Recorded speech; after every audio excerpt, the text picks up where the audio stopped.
ఓం శుభంకర్యే నమః. ఆదిత్యాయ చ సోమాయ మంగళాయ బుధాయ చ గురుశుక్రః శనిభ్యశ్చ రాహవే కేతవే నమః. గురుబ్రహ్మా గురుర్విష్ణుః గురుర్దేవో మహేశ్వరః గురుస్సాక్షాత్ పరబ్రహ్మ తస్మై శ్రీ గురవే నమః. శ్రీ శ్రీ శ్రీ గణపతి సచ్చిదానంద సద్గురుభ్యో నమో నమః. మిథున రాశి వారికి జూన్ నెలలో కల గోచార ఫలితాలను తెలియచేస్తున్నాము, శ్రద్ధగా ఆలకించండి. ఈ నెలలో కొంత ప్రయోజనముగానే ఉంటుంది మిథున రాశి వారికి. కెరియర్ పరముగా ఈ నెలలో మీకు అద్భుతమైనటువంటి అవకాశాలు వస్తాయి. ఉద్యోగము లేనటువంటి మిథున రాశి వారికి ఏదో ఒక మీకు నచ్చినటువంటి ఉద్యోగమే చిన్నగా దొరికినా కూడా జాయిన్ అవ్వటం మంచిది. ఉద్యోగాలు చేసుకునేటువంటి వారికి మీ ఉద్యోగాలలో అవకాశములు మెరుగుపడతాయి, గుర్తింపు లభిస్తుంది, ప్రయోజనాత్మకంగా ఉంటుంది అవకాశం కూడా. అలాగే ఆదాయపరంగా కూడా మంచి లాభాన్ని పొందుతారు మిథున రాశి వారు జూన్ మాసంలో. వ్యాపారస్తులకి ఈ నెల కొంత లాభదాయకంగా ఉన్నప్పటికీ కొత్త ఒప్పందాల వల్ల కొంత ఇబ్బంది పడుతూ ఉంటారు. వారితో ఎలా ఉంటుంది వ్యాపారం, వీరితో ఎలా ఉంటుంది అనేటువంటి కొంత సందిగ్ధతతో ఉంటారు. వ్యక్తి మంచివాడా, అతని బ్యాక్గ్రౌండ్ మంచిదా, ప్రస్తుతము కాదు పూర్వం నుంచి బ్యాక్గ్రౌండ్ మంచిదా అనేటువంటివి బాగా చెక్ చేసుకుని మీరు వ్యాపారం చేయటం మంచిది. విద్యార్థులకి ఈ యొక్క జ్ఞాపక శక్తి మీద పట్టుని సంపాదించాలి. చక్కటి జ్ఞాపక శక్తిని మెరుగుపరిచే విధముగా మీ ఆలోచనలు కానీ, మీ ఆహారము కానీ, మీ విధి కానీ, మీ శైలి కానీ ఉండాలి. అంటే విద్యార్థులు కంపల్సరిగా మిథున రాశిలో ఉన్నటువంటి వారు యోగాభ్యాసం చేయడం మంచిది. ఎక్కువగా ప్రాణాయామం చేస్తూ ఉంటే జ్ఞాపక శక్తి పెరుగుతుంది. ఒకే హడావిడిగా కాకుండా ప్రశాంతంగా ప్రాణాయామాన్ని చేయండి, జ్ఞాపక శక్తి పెంచుకోండి. ఎక్కువగా పిల్లలు కానీ వృద్ధులు కానీ ఫోన్లు చూస్తూ ఉంటే కనుక కొన్ని రోగాలు వస్తూ ఉంటాయి వారికి. దానికి ఎడిక్ట్ అవ్వకుండా వారికి చదివే విధముగా ఏదైనా ఒక ప్రాక్టీస్ని చేయించండి, తద్వారా జ్ఞాపక శక్తి పెరుగుతుంది. పాత కథలు చదివిన విద్యార్థులు యోగాభ్యాసం చేసిన ఈ యొక్క గాడ్జెట్స్కి కొంచెం దూరంగా ఉంటున్నా జ్ఞాపక శక్తి పెరుగుతుంది. తద్వారా ముందున్న రోజులలో ఈ యొక్క జ్ఞాపక శక్తి ద్వారానే మీరు అద్భుతమైనటువంటి విజయాలను పొందగలుగుతారు. తల్లిదండ్రుల మాటని మాత్రము జవదాటవద్దు. పెద్దవారు ఎవరైతే కనుక పెద్ద పెద్ద చదువులను చదువుతున్నారో మిథున రాశిలో ఉన్నటువంటి వారు తల్లిదండ్రుల మాటను గౌరవించండి, వారి మాటలు వినండి, వారికి నచ్చిన విధంగా ఉండండి, వారు చెప్పిన పనిని చేయండి. మీ భవిష్యత్తు చాలా అందంగా ఉంటుంది. తొందరపాటుతో ఏదో ఈ సందర్భంలో వీరి మాట వినాల్సి వచ్చింది కాబట్టి ఇక తల్లిదండ్రులు వద్దులే, వాళ్ళ మాట ఏముంది, వాళ్ళకి కన్వీనియన్స్ చేసుకుందామని మాత్రం అనుకోవద్దు. ఆర్థిక పరిస్థితి ఎప్పటికప్పుడు విదేశాలలో ఉన్నటువంటి మిథున రాశి వారు పరిశీలించుకుంటూ ఉండండి. బ్యాంకు నుంచి కొంత డబ్బు అపహరించుకుపోయేటువంటి అవకాశం కూడా ఉన్నది. సంపాదించినది ఒక్కసారిగా జారిపోయేటువంటి సందర్భాలు కొంతమందికి ఉంటాయి విదేశాల్లో ఉన్నటువంటి వారికి. సౌత్ దేశాల్లో, భారతదేశం నుంచి సౌత్ దేశంలో ఉన్నటువంటి వారికి ఈ గ్రహ ప్రభావం ఉంటుంది. అనూహ్యమైనటువంటి నష్టము, అనూహ్యమైనటువంటి లాభము రెండూ చేకూరతాయి. కాబట్టి మీ యొక్క బ్యాంకు ఖాతాలని ఎప్పటికప్పుడు పరిశీలించుకుంటూ చక్కగా జాగ్రత్తగా ఉండండి. విశ్వాసముతో ఎవరికి పడితే వారికి మీ యొక్క ల్యాప్టాప్లు కానీ, ట్యాబులు కానీ, ఫోన్లు కానీ ఇచ్చి పోగొట్టుకోవద్దు. అలాగే తల్లిదండ్రుల విషయములో, వారి యొక్క ఆరోగ్య విషయములో మిథున రాశి వారు తీసుకునేటువంటి ఒక జాగ్రత్త వారిని పెద్ద రోగం నుంచి బయటపడేస్తుందని అనుకోవాలి. కుటుంబపరముగా చాలా ఆనందంగా గడుపుతారు. స్త్రీలు మీ యొక్క అద్భుతమైనటువంటి ఆలోచన విధానముతో కుటుంబం చాలా ఆనందంగా ఉంటుంది మిథున రాశి స్త్రీల ద్వారా. మిథున రాశిలో ఉన్నటువంటి ఈ యొక్క జాతకులకి జూన్ మాసాంతములో అద్భుతాలు కొన్ని జరుగుతూ ఉంటాయి. ఊహించనటువంటి గెస్టులు రావటం, ఊహించనటువంటి ఇష్టమైనటువంటి వ్యక్తిని చూడటము. స్టార్స్ని మనం చూస్తూ ఉంటాం కదా అప్పుడప్పుడు, ఫిలిం స్టార్స్నో, స్పోర్ట్స్ స్టార్స్నో, సింగర్స్నో ఒక మంచి ఎగ్జైట్మెంట్లో ఉంటారు, ఆనందకరమైనటువంటి ఎగ్జైట్మెంట్లో విజయాలను సాధించగలుగుతారు. మీరు ఎంతోమందికి మోటివేషన్గా కూడా నిలవటానికి కొన్ని ఆస్కారాలు ఉంటాయి. గృహోపకరణాలు కొంటారు.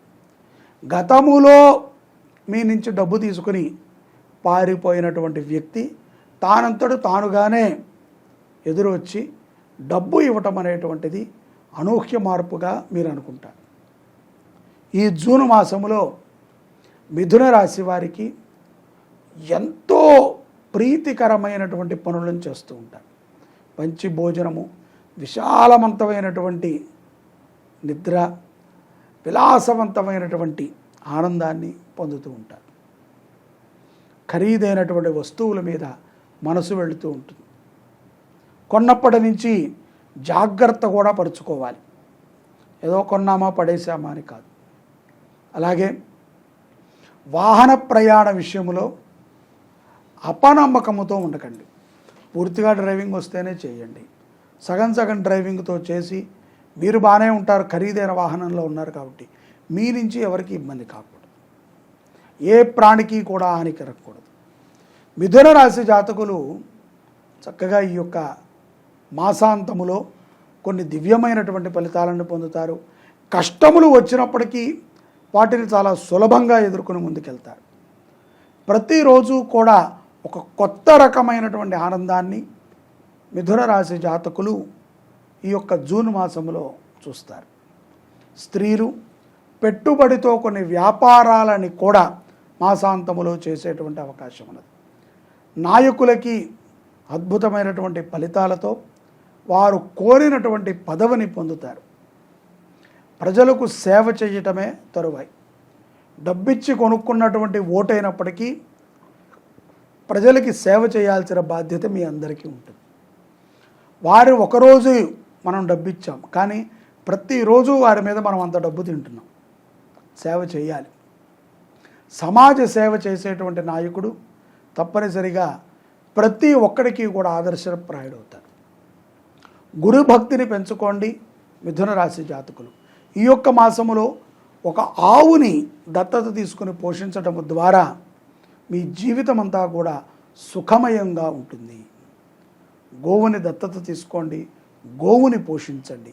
శివాలయ దర్శనము మిథున రాశి జాతకులకి జూన్ మాసములో అఖండమైనటువంటి ఫలితాలను ఇస్తుంది.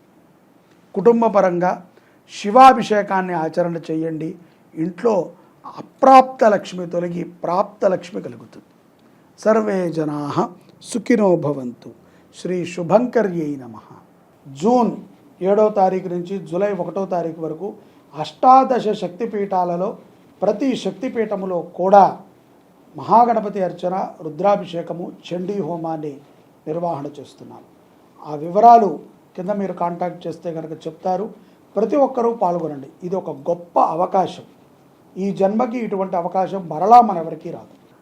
అందరికీ ఒక మంచి శుభవార్త.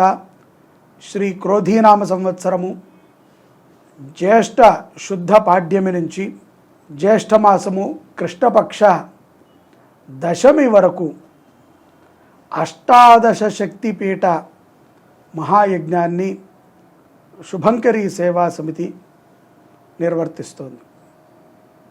ప్రతి శక్తిపీఠములో కూడా, అంటే మన హైదరాబాద్కి పక్కనే ఉన్నటువంటి అలంపురి జోగులాంబ అమ్మవారి దగ్గర నుంచి శ్రీలంకలో ఉన్నటువంటి శాంకరీదేవి వరకు ప్రతి శక్తిపీఠములో కూడా మీ గోత్రనామాలతో గణపతికి అర్చన, రుద్రాభిషేకము, ఆ యొక్క శక్తిపీఠములో చండీ హోమం, వీటిని నిర్వహణ చెయ్యాలి అని చెప్పి శుభంకరి సేవా సమితి జూన్ 8వ తారీఖు నుంచి జూలై 1వ తారీఖు వరకు ఈ యాత్రని, ఈ యొక్క మహాయజ్ఞాన్ని నిర్ణయించడం జరిగింది.